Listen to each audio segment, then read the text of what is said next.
Hello everyone and once again welcome to Hardman classes. Myself Sonu Hardman. और इस particular video में हम बात करने वाले हैं मुहावरों के बारे में, जिन्हें इंग्लिश में इडियम्स एंड फ्रेजेस कहा जाता है। मेरा ये दावा है फ्रेंड्स कि मेरा आज का वीडियो देखने के बाद आप घरों में सिर्फ और सिर्फ या फिर कहीं भी आप मुहावरों से ही बात करोगे, क्योंकि मुहावरा एक ऐसा सेंटेंस होता है जो कि बोलने में बहुत अच्छा लगता है और सामने वाले को सुनने में बहुत अच्छा लगता है, लेकिन उसे समझ में नहीं आता है। फिर आप जब उसे एक्सप्लेन करोगे तो हाँ, वो फिर बंदा आपको कहेगा क्या कि यस, तुम्हें इंग्लिश अच्छे से आती है। चलिए शुरू करते हैं कुछ ऐसे ही इंटरेस्टिंग सेंटेंसेस के साथ। तो देखिए फ्रेंड्स, हमारा ये प्रेजेंटेशन शुरू हो रहा है। तो अब मैं आपको एक्सप्लेन करने वाला हूँ कि मुहावरा जो है किस प्रकार और कौन कौन सा बहुत इंपॉर्टेंट है और बहुत ही इंटरेस्टिंग कौन कौन सा हमारे मुहावरा आने वाले हैं। चलिए शुरू करते हैं। देखिए क्या पहला हमारा है, ए जेंटलमैन एट लार्ज। इसका हम लोग कहते हैं क्या कि एन अनरिलायबल पर्सन, मतलब कि एक झूठा आदमी। इसे एक एग्जाम्पल से समझते हैं। आप मेरा ये एग्जांपल का यूज़ करके आप बहुत सारे सेंटेंस बना सकते हैं और उसका प्रैक्टिस भी कर सकते हैं। जैसे देखिए यहाँ पे एग्जांपल क्या आ रहा कि he is a gentleman at large, you must not trust him, मतलब कि वो एक झूठा आदमी है, आपको उस पर ट्रस्ट नहीं करना चाहिए। ठीक है, तो हम लोग बढ़ते हैं नेक्स्ट हमारा देखिए क्या आता है कि ए वुल्फ इन शिप्स क्लोथिंग। इसके बारे में तो आपने पढ़ा ही होगा बचपन में कि जो मेमना है वो भेड़िए के कपड़े में है। मतलब इससे हम लोग बचपन में किस चीज़ में पढ़े थे कि जो गधा है वो शेर का खाल पहन लिया है और शेर की दहाड़ लगा रहा, तो सभी जानवरों से डर के भाग रहे हैं। ठीक उसी प्रकार से यहाँ पर ये बोल रहा है कि ए वुल्फ इन शिप्स क्लोथिंग। इसका मतलब देखिए क्या होता है, ये हमारा मुहावरा है। ठीक है, इसका मतलब होता है a dangerous person pretending harmless. That means ये कि एक खतरनाक इंसान जो किसी को भी नुकसान पहुँचा सकता है। इसका देखिए एग्जाम्पल से ऐसे समझते हैं कि चार्ल्स शोहरत is a wolf in sheep's clothing for general public. मतलब कि जो चार्ल्स शोहरत है वो क्या है, वो जनरल पब्लिक के लिए, मतलब कि हम लोगों के लिए, आम आदमी लोगों के लिए एक खतरनाक इंसान है जो किसी को भी नुकसान पहुंचा सकता है। ठीक है, नेक्स्ट बढ़ते हैं। नेक्स्ट हमारा क्या है, नेक्स्ट हमारा है ABC। अब देखिए ABC का मतलब क्या होता है, तो ABC मतलब होता है बेसिक नॉलेज। मतलब कि जो बेसिक नॉलेज होता है उसे हम लोग कहते हैं कि ABC। अब देखिए क्या है कि he doesn't know ABC of physics, मतलब कि उसे फिजिक्स का ABC भी नहीं पता है। मतलब क्या, उसे फिजिक्स का बेसिक नॉलेज भी नहीं पता है। आप यहाँ पर कुछ भी लगा सकते हैं कि he doesn't know ABC of maths, ABC of English, मतलब किसी भी चीज़ का ABC उसको नहीं पता है, मतलब कि उसे बेसिक नॉलेज तो कुछ है ही नहीं। नेक्स्ट हमारा क्या है, देख रहे हैं ना कितना इंपॉर्टेंट और कितना इंटरेस्टिंग है। नेक्स्ट हमारा है एबव बोर्ड। इसका मतलब ये थोड़ी होता है बोर्ड, एबव बोर्ड मतलब कि बोर्ड के ऊपर। इसका ये तो हमारा एक मुहावरा हो गया। इसका मतलब होता है फेयर एंड ऑनेस्ट, मतलब कि वह इंसान जो अच्छा है, फेयर मतलब क्या, अच्छा है और ईमानदार है। अब देखिए इसे एग्जांपल से समझते हैं। तो क्या बोल रहा, he is a straight forward man. ठीक है, he is a straight forward man. Straight forward मतलब होता है सीधा साधा आदमी। ठीक है, स्ट्रेट फॉरवर्ड मतलब होता है क्या, सीधा साधा आदमी।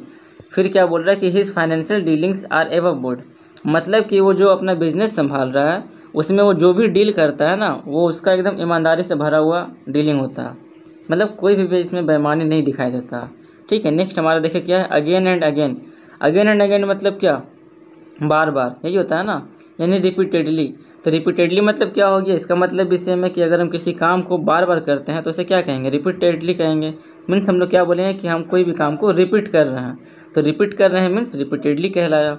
इसके एग्जाम्पल से देख के समझते हैं क्या है कि one who tries again and again surely gets success. मतलब कि कोई भी इंसान जो बार बार क्या करता है, जो बार बार ट्राई करता है, वो क्या होता है, वो सक्सेस अवश्य पाता है। यहाँ पे यही बोला जा रहा कि कोई भी इंसान जो बार बार ट्राई करता है वो सक्सेस अवश्य पाता है।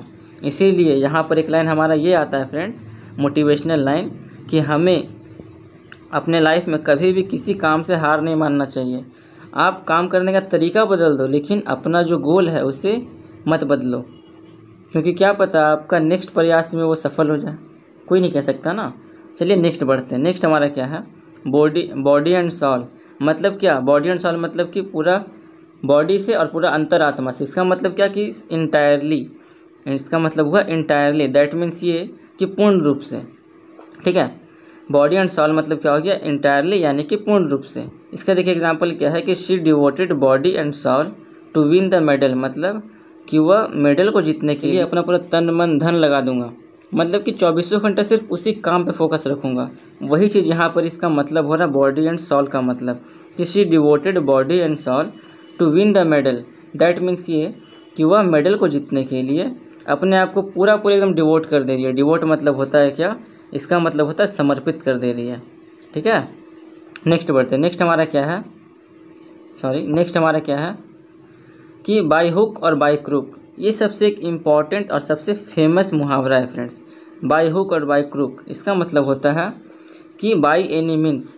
तो बाय एनी मीन्स मतलब ये हो जाता है कि किसी भी तरह से। ठीक है, इसी के एग्जांपल से समझते हैं कि I want to get this licence by hook और बाय क्रूक, कि मैं इस लाइसेंस को पा कर रहना चाहता हूँ किसी भी तरह से। आप यहाँ पर ऐसे भी लगा सकते हैं कि I want to get success by hook और बाय क्रूक, कि मैं सक्सेस पाना चाहता हूँ, मैं सक्सेस पा करके ही रहना चाहता हूँ किसी भी तरह से। ठीक है, कितना इम्पोर्टेंट और कितना इंटरेस्टिंग है। नेक्स्ट हमारा क्या है, बाय लिप्स एंड बाउंड। इसका मतलब क्या होता है, स्पीडली। अब देखिए इसे एक एग्जांपल से अच्छे से समझते हैं। मैं देखिए एग्जांपल का यूज इसलिए कर रहा हूँ ताकि आपको भी अच्छे से समझ में आए कि इस मुहावरा का मतलब क्या होना चाहिए और हम लोग उसे किस प्रकार से यूज कर सकते हैं। तो देखिए यहाँ पे क्या हो गया कि the population is increasing by lips and bounds, मतलब कि जो जनसंख्या है वो क्या हो रहा है, वो बहुत तेज़ी से बढ़ता जा रहा है। अब आप भारत का जनसंख्या बोलिए या फिर वर्ल्ड का जनसंख्या बोलिए, ये बहुत ही तेज़ी से बढ़ता जा रहा है, जिससे हम लोग क्या बोल रहे हैं, स्पीडली, मतलब कि बहुत ही तेज़ी से बढ़ता जा रहा है। ठीक है, नेक्स्ट का हमारा क्या है, कैट्स एंड डॉग्स। अब आप बोले हैं कि ये बिल्ली और कुत्ता मतलब क्या होता है, तो देखिए कैट्स एंड डॉग्स मतलब होता है हैवी रेन, यानी कि जब भी कभी तेज़ी से वर्षा हो, मतलब बहुत ज़ोरों की वर्षा होती है, बहुत ही ज़ोरों की वर्षा, जिसे हम लोग मूसलाधार वर्षा कहते हैं। ठीक है, जिसे हम लोग मूसलाधार वर्षा कहते हैं, जब वो वर्षा होती है तो उसे ही हम लोग मुहावरे के टर्म में कैट्स एंड डॉग्स कहते हैं। तो अब से जब भी बारिश होगा फ्रेंड्स और आपको घर में बताना होगा तो आप यही बोलिएगा कि कैट्स एंड डॉग्स हो रहा है। देखिए नेक्स्ट इसका एग्जांपल क्या है कि it has been raining cats and dogs for the last 3 hours, मतलब कि पिछले 3 घंटों से बहुत ज़ोरों की वर्षा हो रही है। लेकिन आप घर में बोलेंगे कि कैट्स एंड डॉग्स हो रहा है तो वो कुछ और ही समझेंगे। चलिए नेक्स्ट हमारा क्या है वो समझते हैं, कॉक एंड बुल स्टोरी। ठीक है, इसका मतलब देखिए क्या है कि अनट्रू स्टोरी, यानी कि जो कहानी सच नहीं है उसे हम लोग कहते हैं ना अनट्रू स्टोरी। अब देखिए इसका एग्जांपल क्या है कि all his excuses seems A cock and bull story, मतलब क्या कि वो जितना भी बहाना बनाता है, जितना भी वो एक्सक्यूज़ देता है, अपना एक्सक्यूज़ मतलब क्या, बहाना देता है, वो क्या है, एक प्रकार का उसका मनगढ़ंत कहानी है, अनट्रू स्टोरी है, जो सच है ही नहीं। जैसे हम लोग मूवी में देखते हैं वो क्या सच होता है, वो भी सच नहीं होता है, लेकिन हम लोग के मनोरंजन के लिए ऐसा दिखाता है कि हम लोग उसे सच मानने लगते हैं, क्योंकि मूवी में जो भी दिखाता है ना हमारे इमोशन के साथ तो उसे कनेक्ट करके दिखाता है। तो नेक्स्ट हमारा देखिए क्या है, हैंड एंड ग्लोव्स। इसका मतलब क्या होता है कि very intimate friends. Very intimate friends मतलब क्या होता है, तो बहुत ही करीबी दोस्त। ठीक है, इंटीमेट फ्रेंड्स मतलब होता है करीबी दोस्त। अब देखिए क्या हो जाएगा यहाँ पे कि Ram and Rahim are hand and gloves to each other, मतलब कि राम और रहीम दोनों क्या है, दोनों एक दूसरे के बहुत ही करीबी दोस्त है। ठीक है, नेक्स्ट आते हैं। नेक्स्ट हमारा क्या है, हिदर एंड दिदर, मतलब इसका होता है कि हेयर एंड देयर। तो आज के बाद आप हेयर एंड देयर का यूज़ मत कीजिएगा, आप यूज़ कीजिएगा हिदर एंड दिदर का। अब देखिए इसका एग्जांपल क्या है कि he is in the habit of putting his goods hither and thither, मतलब कि वह अपना सामान यहाँ वहाँ फेंक, मतलब कि उसे अपना सामान यहाँ वहाँ फेंकने की आदत था, मतलब रखने की आदत था, उसे अपना सामान यहाँ और वहाँ रखने की आदत था। अब क्या है यहाँ पे ह्यू एंड क्राई, मतलब क्या हो गया कि ग्रेट नॉइज़, यानी कि बहुत ज़ोर का जो आवाज़ होता है ना, जैसे कि जो शोरगुल होता है उसे हम लोग कहते हैं क्या, ह्यू एंड क्राई। जैसे देखिए अभी हुआ, तो इसका एग्जांपल क्या हो जाएगा कि a lot of hue and cry was raised in parliament against this bill, मतलब कि इस बिल के विरोध में पार्लियामेंट में बहुत ज़ोर का हंगामा हुआ। तो हंगामा होगा तो वहाँ पे जाहिर सा बात है कि ज़्यादा नॉइज़ भी होगा। नेक्स्ट हमारा क्या है, इन्स एंड आउट्स। तो इन्स एंड आउट्स का मतलब होता है फुल डिटेल्स। अगर आपको किसी का भी फुल डिटेल्स चाहिए होगा तो आप बोलिएगा कि मुझे इसका इन्स एंड आउट्स बताओ, ये मत बोलिएगा आपसे कि फुल डिटेल्स बताओ, तो सुनने वाला भी शॉक्ड हो जाएगा कि आप क्या बोल रहे हो। तो देखिए क्या हो जाएगा इसका एग्जांपल कि before starting any new business you must know all ins and outs of it, मतलब कि किसी भी नए बिजनेस को स्टार्ट करने से पहले आपको उसके बारे में पूरे अच्छे से जान लेना चाहिए। नेक्स्ट हमारा क्या है कि किथ एंड किन। तो किथ एंड किन मतलब क्या होता है ब्लड रिलेटिव्स मतलब कि खून के संबंधी, जिसे हम लोग कहते हैं रक्त संबंधी। ठीक है, तो इसका एग्जाम्पल क्या हो गया कि all Keith and Keynes were invited in the marriage of his son. मतलब कि जितना भी ब्लड रिलेटिव्स थे, मतलब इसे रिश्तेदार भी कह सकते हैं। ठीक है, तो उसके बेटे के शादी में सभी को बुलाया गया। नेक्स्ट देखिए हमारा क्या है कि लॉक एंड की। तो लॉक एंड की मतलब क्या होता है, इन सेफ प्लेस। ठीक है, लॉक एंड की मतलब होता है इन सेफ प्लेस। इसका एग्जांपल देखिए क्या हो जाएगा कि ही कीप्स ज्वेलरी। आपको याद है हम लोग बचपन में खेलते थे लॉक एंड की, तो उसी का यहाँ पे बोला गया। इसका मतलब क्या हो गया कि सेफ प्लेस। अब देखिए इसका एग्जांपल क्या है कि he keeps jewellery under lock and की, मतलब कि वो अपना ज्वेलरी को लॉक एंड की में रखता है, मतलब कि ताला चाबी के अंदर रखता है, तो वहाँ सेफ ही रहेगा, सिंपल सा बात है। अब देखिए क्या है, मिल्क एंड वाटर यानी कि दूध और पानी। दूध और पानी मतलब कमज़ोर होता है, देख रहे हैं ना। देखिए शुरू करते हैं। इसका क्या है, हमारा एग्जांपल है कि the foreign policy of India is nothing more than A milk and water policy.